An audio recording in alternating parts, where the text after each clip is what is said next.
Hello guys, welcome to today's Topic TV. Ingat po tayo lagi mga kababayan sa pagbabantay sa ating mga tindahan, lalong-lalo na sa ating mga gamit. Huwag basta maglalagay ng mga bagay na madaling abutin ng mga customer.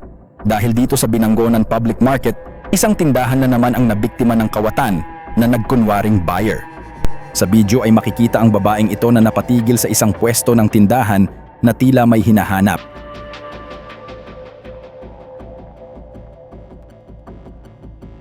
Nagtanong ito ng laruang tamiya sa tindero, pero hindi pala pagbili ang pakay nito kundi pagnanakaw. Napansin kasi nito ang isang cellphone sa may gilid ng pwesto. At para makuha nito ang cellphone, tinuro pa nito ang iba pang laruan sa di kalayuan at pilit na pinapakuha sa tindero.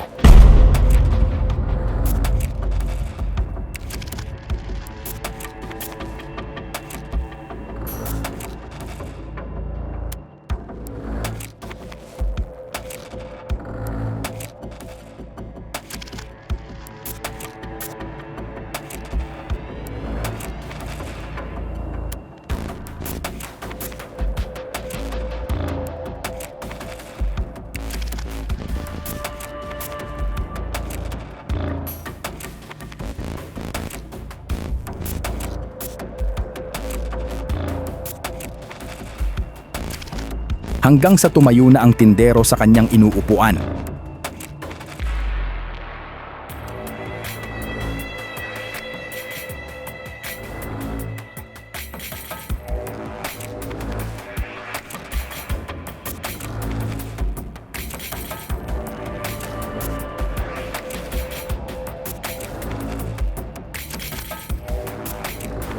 Habang abala ang tindero sa pagkuha ng kanyang mga itinurong laruan, dito na niya sinamantalang kunin ang cellphone at kaagad na ibinulsa. Wala namang kamalay-malay ang tindero na ninakawan na pala siya. Kung sino man daw po ang nakakakilala sa kanya ay ipagbigay alam agad sa mga kinauukulan. Marami pong salamat! Samantala dito naman sa pinagsama sa Taguig, isang tindera naman ang nanakawan ng kanyang cellphone habang ito'y napaidlip sa kanyang pagbabantay. Isang babae naman ang lumapit at bibili sana. Subalit nang makita niyang natutulog ang tindera, imbis na bibili ay nagnakaw na lang.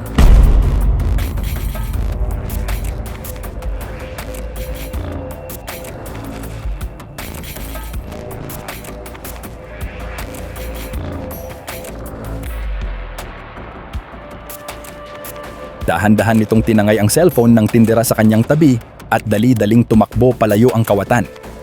Saglit na naalimpungatan ang tindera pero huli na dahil wala na ang kawatan at ang kanyang cellphone.